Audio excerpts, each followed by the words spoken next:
Welcome back to the show, ladies and gentlemen, boys and girls, heroes and villains. I'm your host, Deshaun Fauntleroy. I know your time is precious, so we're going to get right into today's show. In today's episode, we're going to be discussing attitude, having the right attitude. Before I go further, I want to give a shout out and let y'all know that this show is brought to you by Kinfolks Entertainment. To learn more, visit kinfolks.com. Kinfolks.com. Today we're going to be talking about having a good attitude. How to have a good attitude, having a positive attitude. You know, when I was in high school, I played varsity sports all 4 years. I only won 2 games my whole varsity career. There was times, you know, back during this time, nobody really transferred. I wanted to transfer. Folks wouldn't let me. Started off playing varsity games as a freshman at 150 pounds and playing running back, playing defensive back. My uncle, you know, he always told me, you got to play fast, you got to play hard, and if you can do those things, you won't get hurt.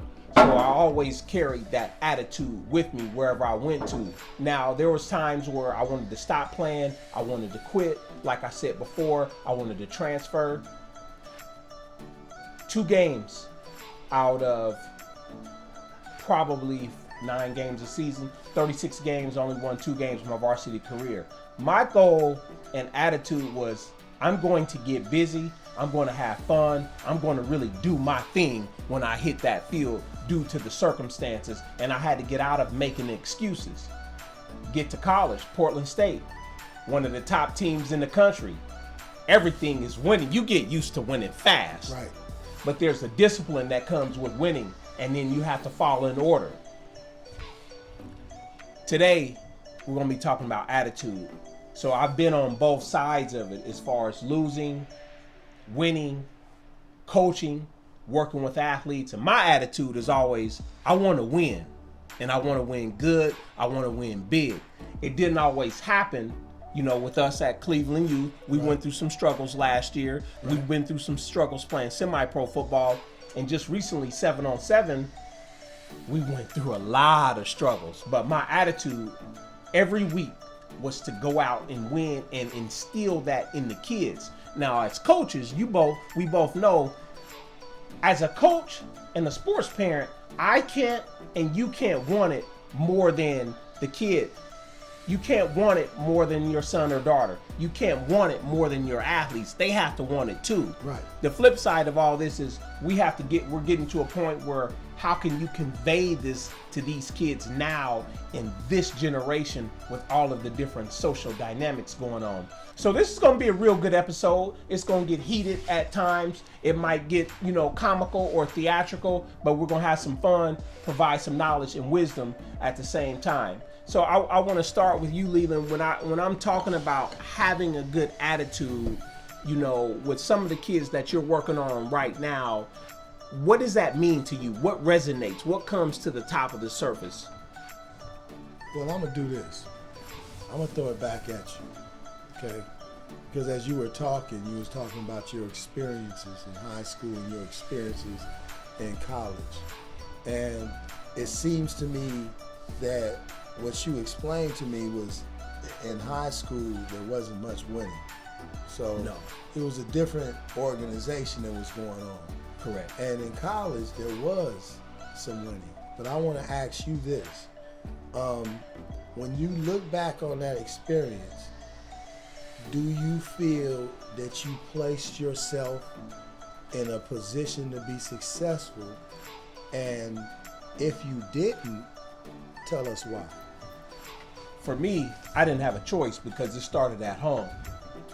And if I couldn't transfer, that means I had to do the best that I could at the school that I was at, and there was no way out. And I want to give a shout out to my uncle Spencer Fauntleroy, let him rest in peace, because he taught me how to fight. He didn't really teach me how to fight. He made me fight. I mean, when we have issues at the park, you had to fight. Sometimes you had to fight in front of your house. So he instilled a certain kind of mental toughness and discipline in me that it trickled down to the field to where I'm going to be tough. Nobody can hurt me. And let me say this off the record. We understand that today we can't do this with today's Yeah, I understand. And but here's the deal. And this is why I'm a fan of the so-called combative sports. This is where you can legally go fight and have fun at. On the wrestling team, at the local boxing club, at the local jiu-jitsu club.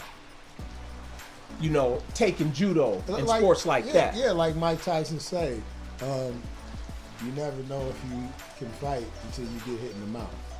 You know what I'm saying? So you're going to have to learn how you can take some abuse or some punishment. And the quicker you can understand that as an athlete, the further you're going to go. You know what? I agree with you 100%. And like I said about those combative sports early on, is they bring about a certain type of mental toughness that you don't necessarily get from playing team sports, or if you play team sports your whole life. These combative sports or individual sports, you can't hide behind 4 other guys. You can't hide behind 10 other guys or make excuses like you're on the front line socially, so you have to deal with that, and you can't make excuses. Right, that's true. You know, so I'm a big fan of like taking certain sports, even early on. If it's like 3rd grade, 4th grade, 5th grade, do a non-traditional sport, as they say, to where you can gain some mental toughness. And I know one thing you kind of did with Jazz coming up, playing basketball, you made him play football, and you made him play offensive and defensive line. Yeah. You know, and we often talk about mano y mano, and this is the beauty, definitely about wrestling and jiu-jitsu, is you're right up on a person right now. Yep. If you're not used to that, it's very uncomfortable. And I've seen it with other kids that I've coached. I've seen it with kids that I've watched. The wrestlers, they have an advantage. The boxers, they have an advantage. The kids that do jiu-jitsu, they have an advantage because they're used to being up close and personal in somebody's space or in their face. Right. You know what I mean? Now, you they may say, because our beginning subject that we were talking about was what's on topic? So what was our subject? Right attitude. We're having the right attitude. They may say, okay, you guys got a little bit off of the subject of having the right attitude, but let's talk about how he says in the book that having the right attitude is actually a conduit to other aspects and other necessary traits that you're going to have to build in your athlete. Basically, having the right attitude is the fertilizer. That's right. In the soil, and that's where the parent, that's where the trainer, that's where you truly see their value. Because if they're gonna foster or help an athlete rightfully grow in the right way, then the first thing you're going to begin with is your attitude. You have to, and I think you're hitting it right on the nail. Hit what do they say? Hit the nail on the head with the hammer. Mm-hmm. Mm-hmm. It doesn't matter. You got to have the right attitude when you win, but more importantly, you have to have the right attitude when you lose. And when you lose, you don't blame, you don't complain, you don't defend. You have to accept responsibility. And you've heard me often say this. When you lose, you can actually learn more than when you win. Yep. And we've often say this in football. The eye in the sky doesn't lie. Right. So you have to go back and watch film and critique yourself. And sometimes that eye in the sky will show your antics on the sideline. It'll show your nonverbal behavior. It'll show you pouting. It'll show you shrugging your shoulders. It'll show you looking down when you have a lack of positive attitude. And as a trainer and coach, those moments, actually what they do is they strengthen your confidence. They can. They can. They can. But we're talking it from a positive aspect. So we ain't talking negative. We talking right. Positive. And I said they can because that coach should be on the same page. Yeah, or if you have guys like me and you around, we're able to uplift during those times of need. If he's positive, he's gonna find any positivity out of a situation and make a plus out of it. You know, again, I've told several. Coyote, him at Boise, he played a game against the Air Force, and they played him the majority of the game. And that was a game that Boise really needed to win. The very next game, he probably played maybe 3-4 plays. Okay. Any other person would look at that and go, okay, is it something I did to kind of, I told him, I said, no, that situation is out of your hands. That's right. You can't start thinking about what they're thinking about in order to put you on the field. What you got to do is just when he puts you on the field, be prepared to make sure that you don't make yourself look bad. That's right. Because that's the situation you're in right now. Mm-hmm. So every time what you have to do is be a problem to him. So when I throw you out there, you got to make a play. Oh, man, I ain't playing him 4 plays a game, but you got to make him play you. You got to make him play you. And actually, that's a good situation to be in because you get to come into a situation fresh, especially if you're on a football field. You get to come into a situation fresh. And if your attitude is right, you're up against someone that's been in the game, that's got beaten down, who's probably on your rep, is tired as hell. So are you gonna sit there and pout that you haven't been playing the majority of the game? Or are you gonna take this situation, understand it for what it really is, and dominate that particular situation right then and there? I like that because when you have the right attitude, it doesn't. You can overcome setbacks easier.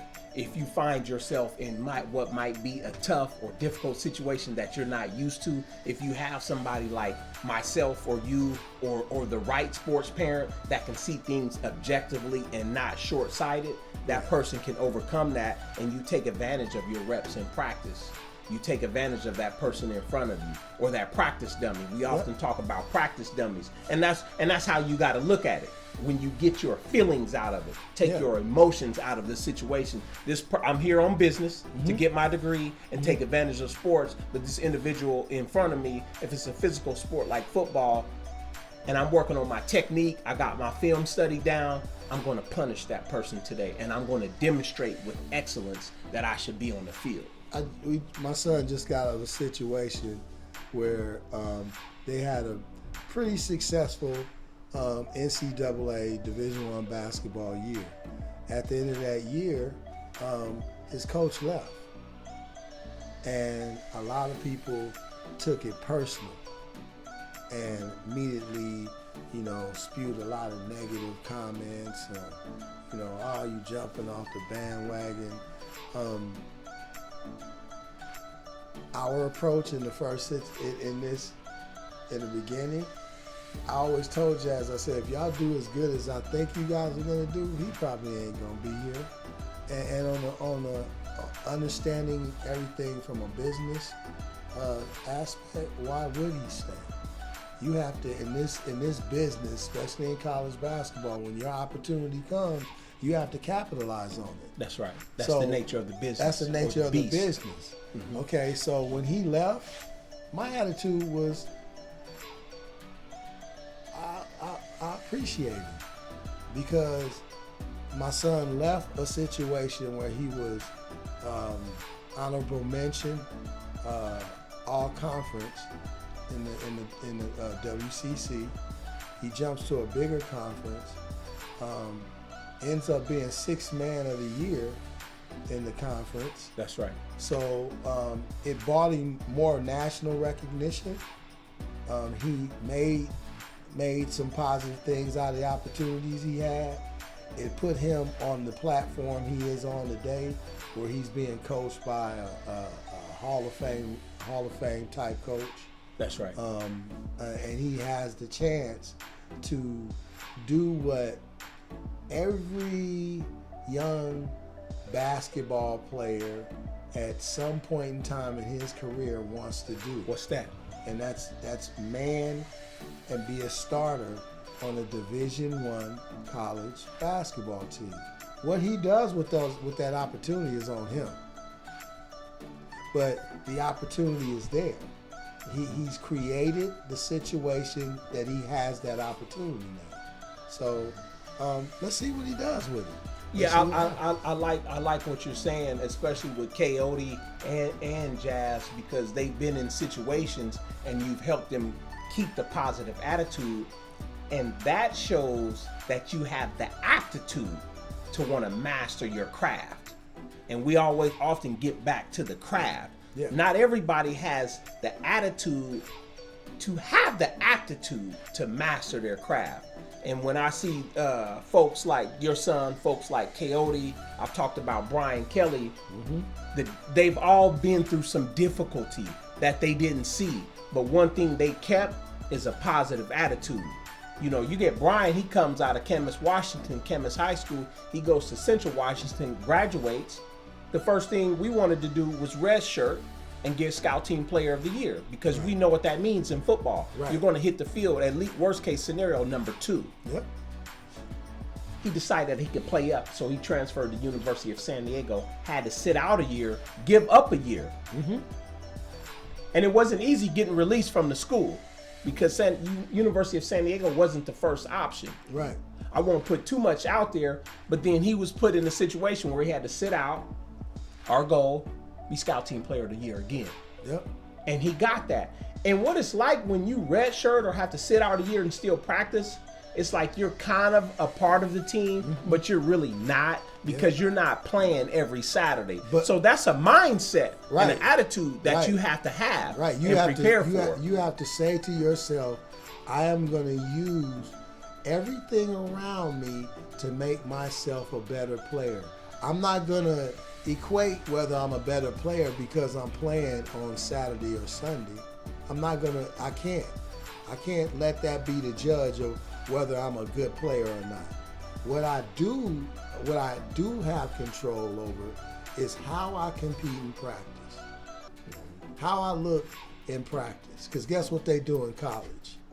They film practices in college. And they look at them every day. You watch film every day. You have to have a positive attitude. Those kids that I just named, Brian Kelly, Coyote Rufai, Majid Rufai, Jazz Johnson, they've all been in situations to where they had to overcome the odds. One, just playing a Division I sport, but then either getting injured, suffering, where they're not, number 1, 2, or 3 on the depth chart, and then moving up. So I'm gonna say this again. There's certain kids out there, there's certain parents and certain coaches that are teaching these things. And if you're teaching these things, give yourself a pat on the back, because you're doing some real good work, not only on your team, but in your community, as far as holding kids accountable and showing them how to have a good attitude and why they should continuously have a good attitude, even in moments of difficulty, or setback.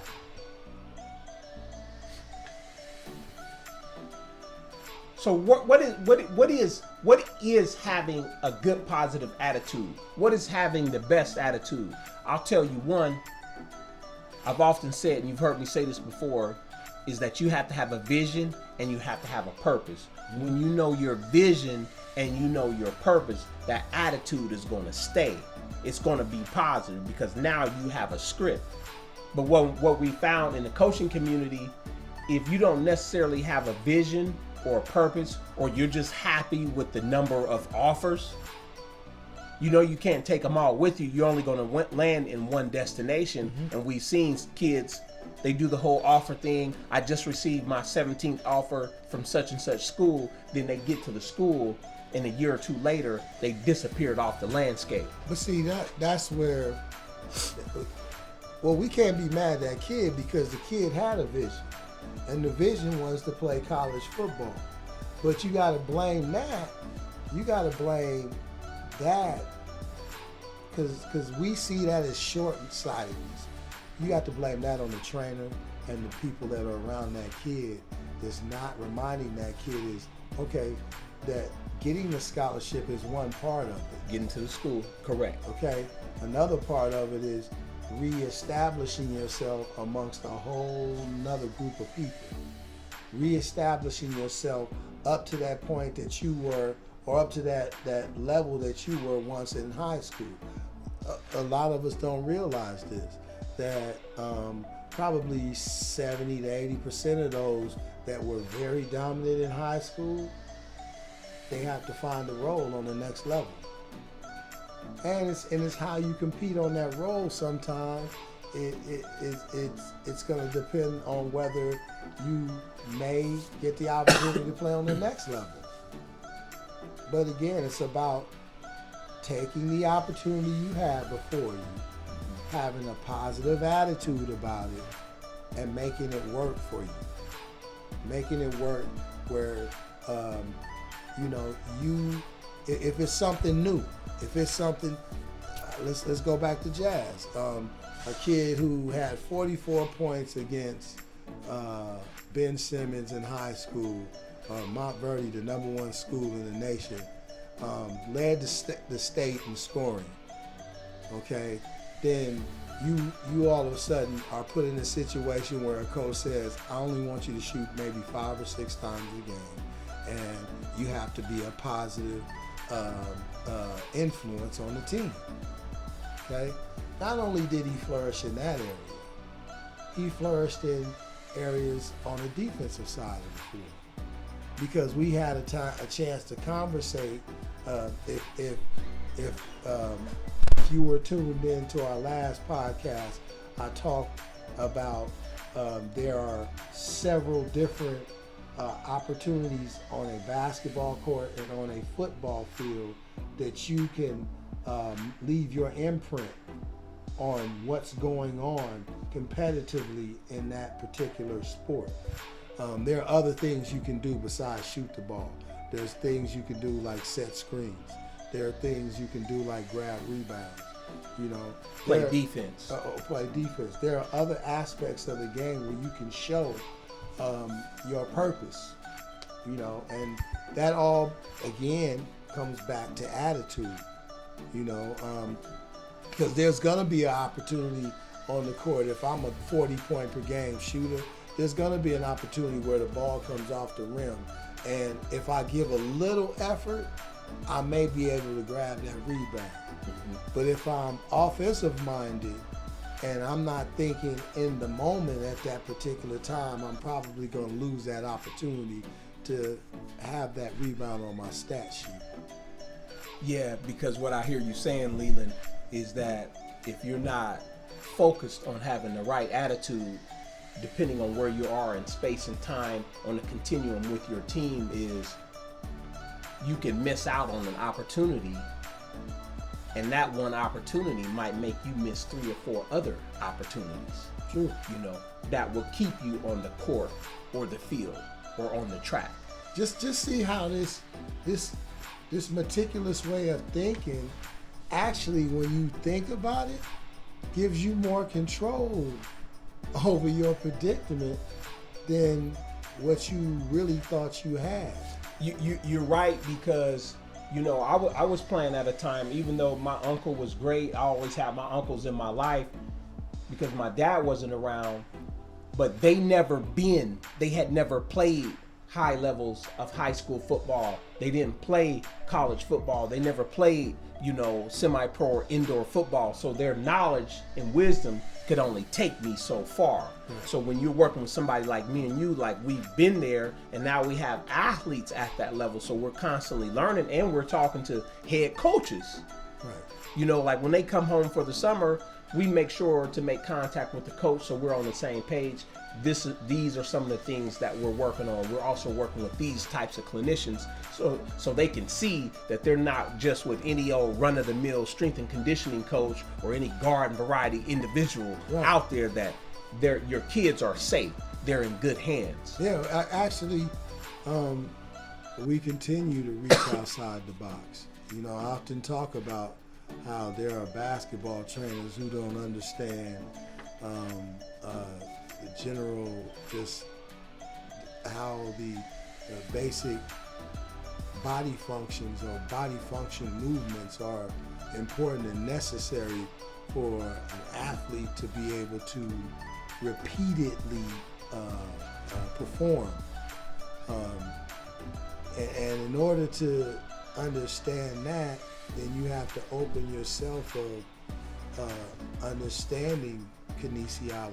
You have to open yourself up to understanding biomechanics. You know, and that takes a little bit out of your time. It takes a little. That makes you where you have to spend time on things other than what you think it's important to be a good trainer. I was fortunate to have a son that was not a physical anomaly. So, you know, when I would have him perform certain drills when we first started off, I was like, okay, so why doesn't that drill look like that other kid performing? Okay. And, you know, was blessed enough to be in the moment to say to myself, oh, maybe it has nothing to do with the way you're teaching the move or the training move that you're teaching.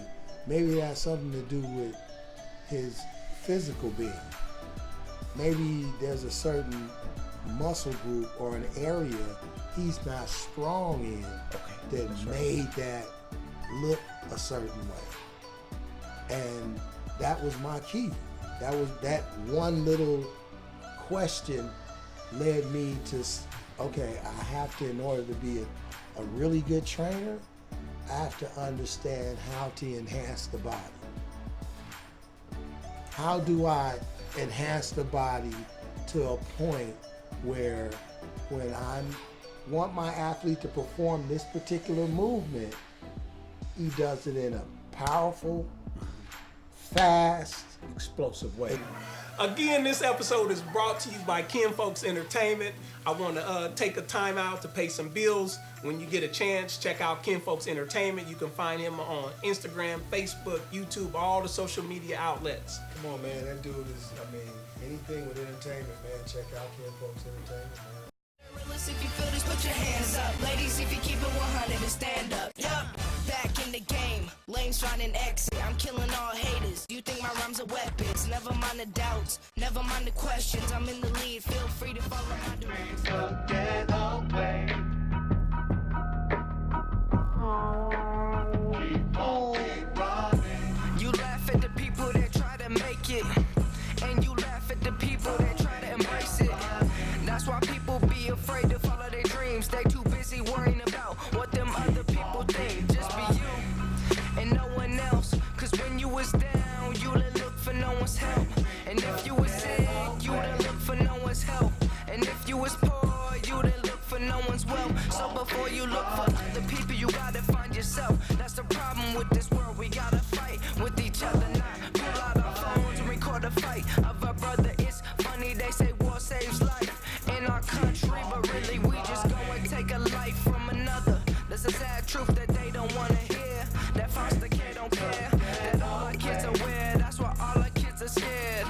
I guess that's life though. Interesting how everything wrong turns right. So every fight on the web just keeps getting likes though. We live in a cold world. I ain't talking about a snow globe.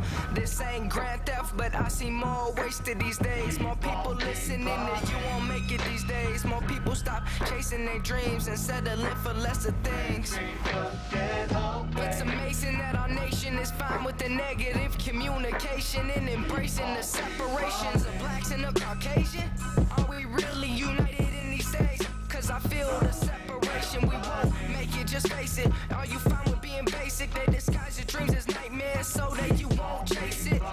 It's not the world that has to change, it's the people in it. We need to stop judging everybody by their image. We need to start these wars and start feeding children. We somehow kill others just to make a living. Now that's different. Rappers these days only talk about some cash getting in bed. Well, that's terrific, and I do respect the grind, but it's not all about money spent, it's about spent time. And if you lose time, then you could lose hope. It's sad the fuel of our world is just some famous people post, not some historical quotes, not something to give you knowledge, not anything that relates to getting you into college. More focused on what's trending on the web, and these guys focus focused on meds instead of counting the bread. Teens not taking their shot instead of taking shots to the head. Gangs leading kids quicker to the end. I cannot pretend like any of this is fake. Open up your eyes, people, it's right there in your face. We need more family in this big world of sin. That's why I, K-Swerve, bring you my kin.